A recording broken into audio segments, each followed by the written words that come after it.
जय बद्री केदारनाथ दोस्तों, बहुत बहुत स्वागत है आप लोगों का मेरे एक और यूट्यूब वीडियो पे। तो दोस्तों आज 9 दिसंबर हो चुकी है और 8 दिसंबर तक के मेरे म्यूचुअल फंड पोर्टफोलियो अपडेट हो चुके हैं। तो चलिए बिना किसी देरी के देखते हैं म्यूचुअल फंड पोर्टफोलियो। तो मेरे इंड मनी ऐप के म्यूचुअल फंड पोर्टफोलियो में दोस्तों कल मुझे लगभग 11,476 रुपये का नोशनल लॉस हुआ है और मुनाफा घट के अब लगभग 41,000 रुपये रह गया है।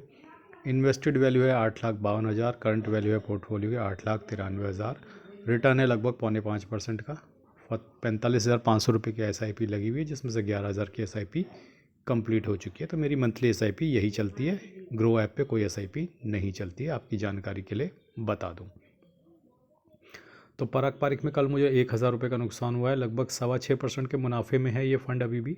निपॉन लार्ज कैप में कल मुझे 1,400 रुपये का नुकसान हुआ है। लगभग 0.7% के मुनाफे में है ये अभी भी। ICICI लार्ज कैप में कल मुझे लगभग 1,100 रुपये का नुकसान हुआ है। लगभग 8% के मुनाफे में अभी भी है ICICI prudential large cap.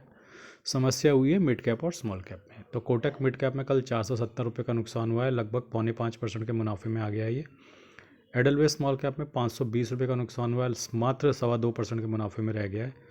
HDFC mid cap में 391 रुपीज़ का लॉस हुआ है। लगभग 8.5% के मुनाफे में रह गया है ये। एडलवेज मिड कैप जिसमें 445 रुपये का कल नुकसान हुआ है, लगभग 7.25% के मुनाफे में। इन्वेस्को इंडिया मिड कैप में 508 रुपये का लॉस हुआ है, लगभग 8% के मुनाफे में। निपॉन मिड कैप में कल 467 रुपीज़ का लॉस हुआ है, लगभग 5.5% के मुनाफे में। बंधन लार्ज एंड मिड में 406 रुपये का लॉस हुआ है, लगभग 6.25% के मुनाफे में। मोतीलाल ओसवाल मिड कैप में 531 रुपये का तगड़ा नुकसान हुआ है कल, लगभग 2.5% के मुनाफे में रह गया ये। Invesco India large and mid में 527 रुपये का नुकसान हुआ है, 5.5% के मुनाफे में। HSBC स्मॉल कैप फंड में 580 रुपये का नुकसान हुआ है, नेगेटिव में चला गया है, -1.29%। बहुत तगड़ा नुकसान हुआ है इसमें कल, 2.25% का। Bank of India small cap में 558 रुपीज़ का लॉस हुआ है कल, 2.25% इसमें भी, और ये भी नेगेटिव में चला गया है, 1.12%। तो ये सारी SIPs मैंने इस साल 1 जनवरी से शुरू करी थी, मतलब जनवरी के पहले हफ्ते से, और लगातार नियमित रूप से 500 रुपये पर वीक की SIP इसमें चल रही हैं। लेकिन फिर भी स्मॉल कैप अब नेगेटिव में चले गए हैं 12वें महीने में आके। कोटक स्मॉल कैप में भी कल 388 रुपीज़ का लॉस हुआ है, 1.5%, और ये भी नेगेटिव में चला गया 1.26%। कैनरा रोबेको स्मॉल कैप में 458 रुपये का नुकसान हुआ है, ये 1.5% का भी मुनाफे में चल रहा है। JM फ्लेक्सी कैप में 359 रुपीज़ का लॉस हुआ है, 1% के लगभग मुनाफे में है। निपॉन स्मॉल कैप में 391 का लॉस हुआ है, लगभग ये 0.1% के मुनाफे में। SBI स्मॉल कैप 345 रुपये का नुकसान हुआ है, नो प्रॉफिट नो लॉस पे आ गया। टाटा स्मॉल कैप 363 रुपीज़ का लॉस, और गहरे डीप रेड में चला गया टाटा स्मॉल कैप दोस्तों, 0.6% के नुकसान की तरफ चला गया है। जियो ब्लैक रॉक में 122 रुपये का नुकसान हुआ है और नेगेटिव 0.5% चला गया है। भगवान जाने कहाँ गया अलादीन और कहाँ गया उसका चिराग। जहाँ तक ऑर्डर्स की बात की जाए दोस्तों, तो आज मेरी कौन कौन सी SIP कटी है एक बार ये भी दिखा देता हूँ। तो SBI स्मॉल कैप की आज मेरी SIP कटी है, टाटा स्मॉल कैप की कटी है, एडलवेस स्मॉल कैप की कटी है। ये 3 SIP मेरी आज कटी हैं। तो आइए चलते हैं अब अपने ग्रो ऐप के म्यूचुअल फंड पोर्टफोलियो पे। तो ग्रो ऐप के म्यूचुअल फंड पोर्टफोलियो में दोस्तों कल मुझे बहुत तगड़ा नुकसान हुआ है, लगभग 44,800, लगभग 45,000 रुपये का समझ लो। मुनाफा मात्र अब 11,000 रुपये का रह गया। 27,47,000 इन्वेस्टेड वैल्यू है, 27,59,000 करंट वैल्यू है पोर्टफोलियो की। एक बार फटाफट दिखा देता हूँ किस किस म्यूचुअल फंड ने यहाँ पे कितना कितना नुकसान दिया है, तो आप देख सकते हैं।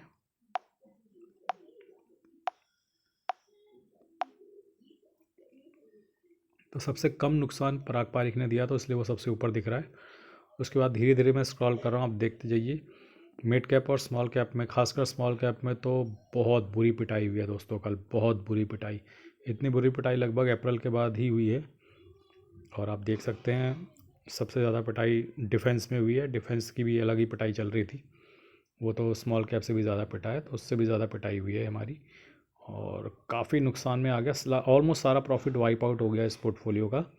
और लेकिन क्या मेरा कॉन्फिडेंस शेक हुआ है?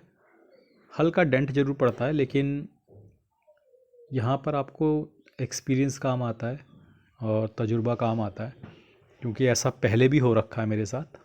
पहले भी मेरे पोर्टफोलियो नेगेटिव में गए हैं 2-2 साल बाद, तो ऐसा नहीं है कि ये पहली बार हो रहा है। तो उस तजुर्बे को ध्यान में रखते हुए एटलीस्ट मुझे इतना पता है कि it's a part and parcel of the job, और दोबारा मार्केट ऊपर आएगी, दोबारा मार्केट में बाहर आएगी। बहुत लंबे समय तक जब कोई चीज़ एक ही जगह पर स्टक रहती है तो याद रखिएगा उसके बाद जो मोमेंटम आता है वो बहुत ज़बरदस्त आता है। भले ही स्मॉल कैप यहाँ पे पड़ा रहे 1 साल 2 साल 3 साल, जब वो फटेगा तब वो आपको बहुत अच्छा मोमेंटम मिलेगा। तो अब आपको टिके रहना है। मैं नहीं बता सकता कि वो मोमेंटम कब आएगा, कब भागेंगे, कोई भी नहीं बता सकता। और प्रेडिक्शन मैंने एक की थी, बहुत दिनों से मैं प्रेडिक्शन देता था, तो मेरी एक प्रेडिक्शन गलत हो गई तो लोगों ने मेरी ट्रोलिंग भी बहुत करी उसमें। तो विच इज़ एब्सोल्युटली ओके, अगर आप ऑनलाइन वीडियोस शेयर कर रहे हो, वीडियो बना रहे हो, तो बहुत सारे लोग आपका ट्रोल भी करेंगे, which is absolutely fine. It's a part and parcel of making a video on YouTube, जो आपको झेलना पड़ेगा।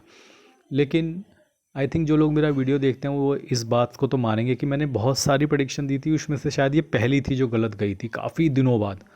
तो मैं अभी भी ये बोलता हूँ कि करेक्ट रेशियो 70-75% ही हो सकता है, 20-25% तो गलत होगा ही होगा, क्योंकि कभी कभी मार्केट आपको सरप्राइज़ करेगी करेगी, वो डेटा के भी अगेंस्ट जाएगी। डेटा के अगेंस्ट गई, रिटेलर ने पैसा कमाया, दैट इज़ ओके।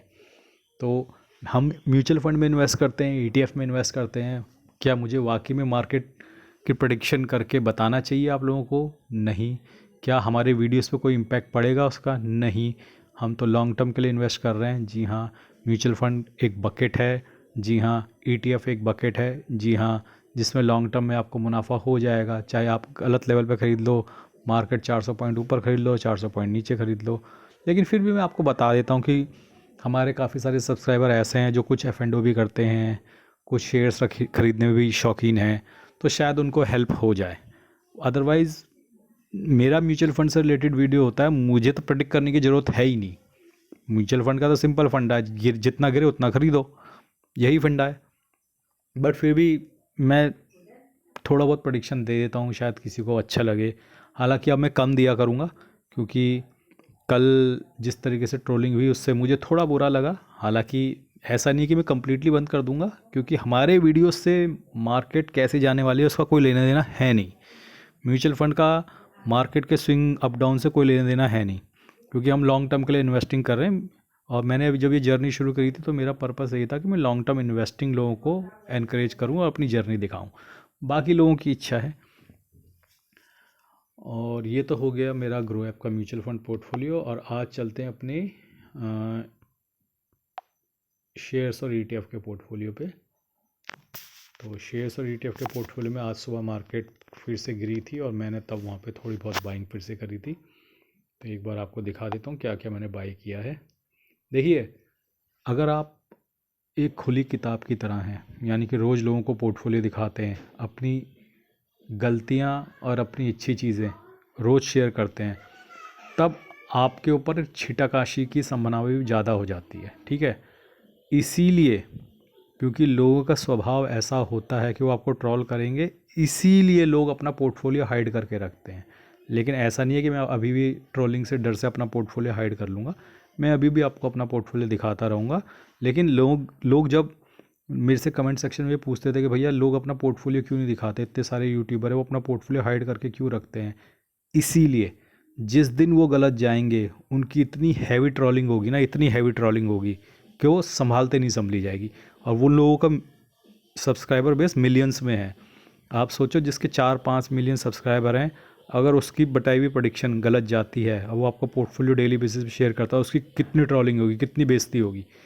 उस बेइज्जती के डर से ही, उस ट्रोलिंग के डर से ही लोग पोर्टफोलियो शेयर नहीं करते हैं। खैर, आज मैंने मिड स्मॉल ईटीएफ खरीदा 10 क्वांटिटी, एवरेज किया से स्मॉल कैप ईटीएफ खरीदा 10 क्वांटिटी, लिक्विड बीज 10 बेचे, कल के लिए लिक्विडिटी चाहिए पोर्टफोलियो में। निफ्टी क्वालिटी ईटीएफ 5 क्वांटिटी खरीदा, टॉप एड ईटीएफ 3 क्वांटिटी, शरिया बीज 1 क्वांटिटी। और ठीक ठाक बॉटम पे मैंने ख़रीद लिए थे, जब सुबह मार्केट गिरी हुई थी तो मार्केट बंद होते थे वो ऊपर आ गए, तो इसलिए दिख भी रहा है, थोड़ा प्रॉफिट बन गया इनमें। ओवरऑल आप देख सकते हैं आज 55 रुपये का गेन हुआ है। मोतीलाल ओसवाल हेल्थ ईटीएफ में 4 रुपये का लॉस हुआ है। निफ्टी क्वालिटी ईटीएफ में 29 रुपये का, शरिया बीज में 63 रुपीज़ का loss. Motilal Oswal realty ETF में आज 165 रुपये का गेन हुआ है, क्योंकि ये 4.25% कूट दिया गया था कल, तो आज इसको इतना नहीं कूटना था कि लोग रो दें, तो इसको आज बख्श दिया उन्होंने रियल्टी ईटीएफ को। DeWalt no profit no loss, LPL30 ETF 39 rupees का लॉस, FMCG ETF 5 रुपये का लॉस, लो वोल्टाइल ETF 40 का लॉस, स्मॉल कैप ETF 114 रुपये का गेन, क्योंकि इसकी भी कल खूब ठुकाई पिटाई हुई थी स्मॉल कैप की भी, तो इसको भी आज बख्श दिया गया है। फार्माबीज में 57 रुपये का लॉस, इरकॉन में 225 का गेन, क्योंकि इसकी भी कल खूब पिटाई हुई थी। टॉप 10 एड ETF no profit no loss, CPSE ETF 3 रुपये का गेन, जीनस पावर 83 का गेन, HDFC कॉल ETF 26 रुपये का लॉस, टाटा मोटर 345 का लॉस, मिड स्मॉल ETF 1 रुपये का लॉस, सेंसेक्स ETF 5 रुपये का लॉस, इंडसइंड बैंक 82 रुपये का गेन। ओवरऑल ये भी पोर्टफोलियो 12% के नुकसान में है दोस्तों। 2,31,000 इन्वेस्टेड वैल्यू है, 2,03,000 करंट वैल्यू है पोर्टफोलियो की। एक बार आपको दिखा देता हूँ कौन कौन सा ETF अभी प्रॉफिट की तरफ है। DeWalt 4.8 से घट के अभी 3% के प्रॉफिट पे आ गया है। शरिया BeES 2.5%, Nifty quality 1.62, pharma BeES 1.59%, low volatile ETF 1%, LPL30 ETF 0.5%, HDFC call ETF 0.5%, CPSE ETF flat है, मिड स्मॉल ETF फ्लैट है, सेंसेक्स ETF फ्लैट है, टॉप 10 एड ETF फ्लैट है, स्मॉल कैप ETF 1% के नुकसान में, रियल्टी ETF 1% के नुकसान में, FMCG ETF भी 1% के नुकसान में, मोतीलाल ओसवाल हेल्थ ETF लगभग 2% के नुकसान में। यानी कि इतनी भारी गिरावट के बाद भी अभी आप देखो कि मेरे सारे ETF या तो प्रॉफिट में है या नो प्रॉफिट नो लॉस या ज़्यादा से ज़्यादा 1% के नुकसान में है। यानी कि पोजीशन को चेंज करने में मुझे ज़्यादा समय लगेगा नहीं। मैं बहुत जल्दी चाहूँ तो कल ही इनको एवरेज करके नो प्रॉफिट नो लॉस के आसपास ला सकता हूँ। रियल्टी ETF, FMCG ETF तो मैं वो कर सकता हूँ। तो मैं लगातार बाइंग करता रहता हूँ, एवरेज करता रहता हूँ, ताकि जैसे ही मार्केट में अप ट्रेंड आए मेरे ETF फटाफट 5% का प्रॉफिट हिट करने लगे। और कुछ ETF तो मैं देख रहा हूँ जो बहुत ज़्यादा वॉलेटाइल नहीं है, उनको मैं अब 3 से 4% के बीच में भी निकाल दिया करूँगा। और आइए अब चलते हैं अपने निफ्टी के इंडेक्स पे। तो निफ्टी का इंडेक्स आज 0.47% की गिरावट के साथ बंद हुआ। मिड कैप 50 में सुखद रहा, 0.14% की बढ़त है। मिड कैप 100 में सुखद रहा, 0.32% की बढ़त है। और मिड कैप 150 भी सुखद रहा, 0.37% की बढ़त है। निफ्टी स्मॉल कैप में 1.14% की बढ़त है, स्मॉल कैप 50 1.2% और स्मॉल कैप 250 1% की बढ़त है। तो मिड कैप और ख़ासकर स्मॉल कैप की आज स्ट्रॉन्ग क्लोजिंग हुई है। तो आज हम मान सकते हैं कि हमारा पोर्टफोलियो नेगेटिव में तो नहीं जाएगा, प्रॉफिट में रहना चाहिए आज, क्योंकि मिड कैप और स्मॉल कैप दोनों पॉजिटिव हैं। तो आज हमारा पोर्टफोलियो डिस्पाइट द फैक्ट कि निफ्टी गिरा है, तो हमारा पोर्टफोलियो प्रॉफिट में रहना चाहिए। आज गिरावट नहीं होनी चाहिए, लेकिन क्या होगा ये तो कल तक ही पता चलेगा। और FIDI के बाय सेल की देखें तो कैश में कल तो हमारे FI जो है 655 करोड़ की मात्र सेलिंग करके गए थे, पता नहीं किसने बेचा कल। और 3700 करोड़ की सेलिंग वो आज करके गए हैं। आज उन्होंने ज़्यादा सेलिंग करी है, लेकिन आज तो मार्केट नहीं करी। कल किसने करी सेलिंग? कल मुझे लग रहा है HNI और रिटेलर्स ने भर के सेलिंग करी थी, और DI लगातार ख़रीद रहे हैं। तो दोस्तों मैंने कुछ फ्लिपकार्ट के लिंक्स दे रखे हैं। अगर आप अपने मोबाइल स्क्रीन पर टैप करेंगे तो लेफ्ट साइड बॉटम पे आपको फ्लिपकार्ट के लिंक्स दिखेंगे, जिसमें म्यूचुअल फंड की बुक्स मैंने दे रखी हैं। आप चाहे तो कुछ और भी शॉपिंग कर सकते हैं फ्लिपकार्ट से मेरे लिंक के थ्रू, और उसमें कोई बंदिश नहीं है। सारी स्कीम, सारे ऑफ़र्स आपको मिलते रहेंगे। कल शायद वीडियो ना आए, क्योंकि कल हम ऑफिस की पार्टी में जा रहे हैं, बारबेक्यू टाइम्स सेक्टर 51 गुड़गांव। ये कोई एडवर्टीज़मेंट वीडियो भी नहीं है, कोई पेड वीडियो भी नहीं है। हमारी ऑफिस की पार्टी है वहाँ पे। नॉर्थ इंडिया का सबसे बड़ा बुफे है वहाँ पे, 151 आइटम सर्व की जाती हैं। तो खाने पीने के बाद, अरेंजमेंट के बाद शायद इतना समय नहीं मिलेगा मुझे कि कल मैं वीडियो बना सकूं। अगर समय मिला तो मैं कोशिश करूंगा, लेकिन मैं गारंटी नहीं दे सकता, हो सकता है कल वीडियो ना आए। तो आज के लिए बस इतना ही। धन्यवाद, गुड बाय, जय बद्री केदार।